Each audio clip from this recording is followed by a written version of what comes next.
Hello everyone, it's Seth, probably better known as Saffron Olive, and it's time for another Instant Deck Tech. So as you know, Tuesday means it's Type 2 or Standard Tuesday, and we have a pretty spicy aggro list to check out this week. This is Mono White Ascend, super aggressive, trying to close out the game early by going wide, kind of like a white weenie deck. This build is from Sammy Flowers, who took it to a 5-0 finish in a competitive league on Magic Online. So congrats to Sammy Flowers on a super sweet deck. Did want to say though, I think that this build originates from Sam Black playing it at, oh man, a GP at the Mox. It's something recently. So I don't know if he was the original creator of it or the exact origins, but shout out to Sam Black too, because I know he was playing something very similar to this and helped popularize it. So anyway, a quick reminder before we break down Mono White Ascend for Standard.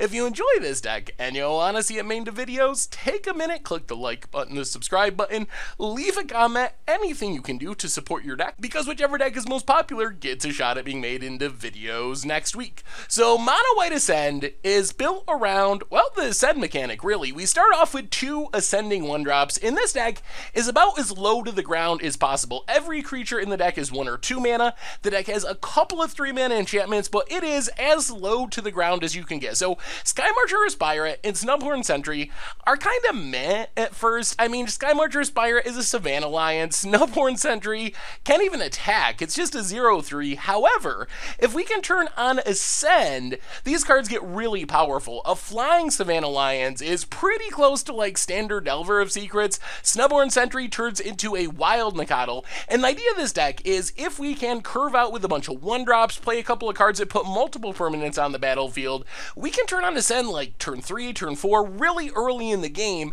which all of a sudden makes our Aspirants, our Snubhorn Sentries really powerful, along with some other Ascend cards we'll talk about in a minute. We also have some other 1-drops. So Legion's Landing is one of those cards that puts 2 cards on the game, really good for turning on Ascend. Plus, it gives us some action if things go wrong. If our board gets wiped away, we can always have it flip, start making tokens, and kind of rebuild that way. But the big deal is, it puts an enchantment on the battlefield, also puts a token on the battlefield. So it's 1 mana plus 2 Ascend, plus we get the 1/1, which is fine. We also have a couple of artifact synergistic 1-drops. Toolcraft Exemplar is a 3/2 if we have an artifact.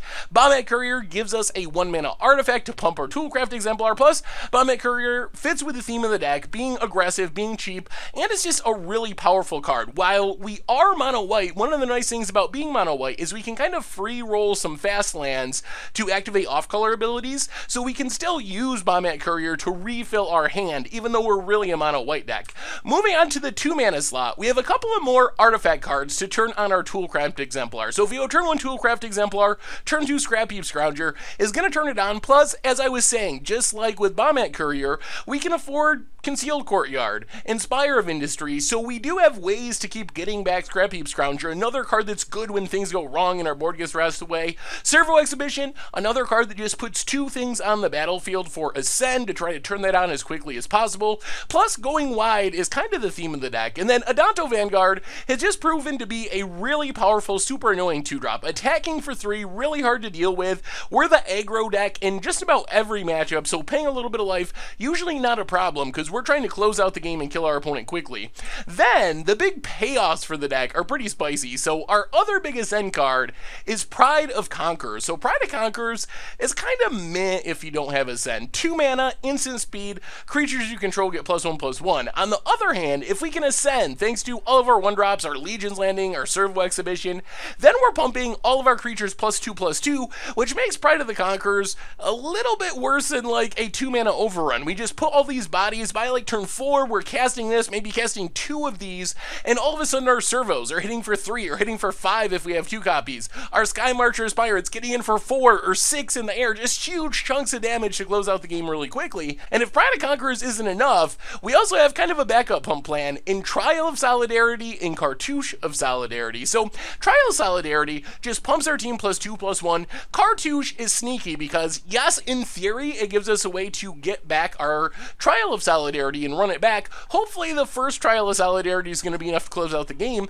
Cartouche, though, is also like a backup Legion's Landing. We do have to have a creature to make it work, to enchant with it, so we can't play it on turn 1, but once we have a creature out to enchant with it, it's again giving us 2 permanents on the battlefield. We get the enchantment itself, we get the warrior token, so again, +2 Ascend to make sure we can turn on Ascend as quickly as powerful, turn our sentries into wild Nacatls, turn our Savannah Lion vampires into Delver of Secrets, make our Ascend stuff as powerful as possible. Mana base wise, Chef at Dunes gives us some backup pumping action if we need it, another way to support our go wide plan. Mana base, we were talking about this earlier, Concealed Courtyard, Inspiring Vantage, we are mono white, but they give us the ability to activate those off color abilities, the Bombat Couriers, the Scrap Heap Scrounger, same with Spire of Industry. Hopefully we can tap it for colorless, but if we really need to activate Bombat Courier, it is a way to add that red mana, and then a bunch of planes. In the sideboard, we can kind of go big to some extent with some vehicles, getting into the trials, Heart of Kirin, Ether Sphere Harvester, give us protection against Wrath. That's the easiest way for opponents to deal with this deck. Bring in Sweepers, Sweltering Suns, Fumigates, all that kind of stuff.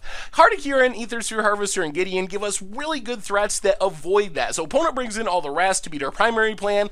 To counter that, we bring in these vehicles that don't die to Wrath and beat our opponent down in the air. For removal, we have Thopter Arrest and Desert's Hold. And then finally, a Silent Gravestone to deal with opposing graveyards against God Pharaoh's Gift and Scarab Gods and the like. And that is Mono White Ascend for Standard, and that's our Instant Deck Tech for today. So thank you so much for watching. I hope you enjoyed the video, and I will talk to you soon. Thanks for watching the video. If you enjoyed it, help us out by clicking that like button down below. And to keep up on all the latest and greatest, click that subscribe button. And don't forget to hit that bell icon to get alerts whenever we have new videos. And if you want to, check out some of our other sweet videos here and here.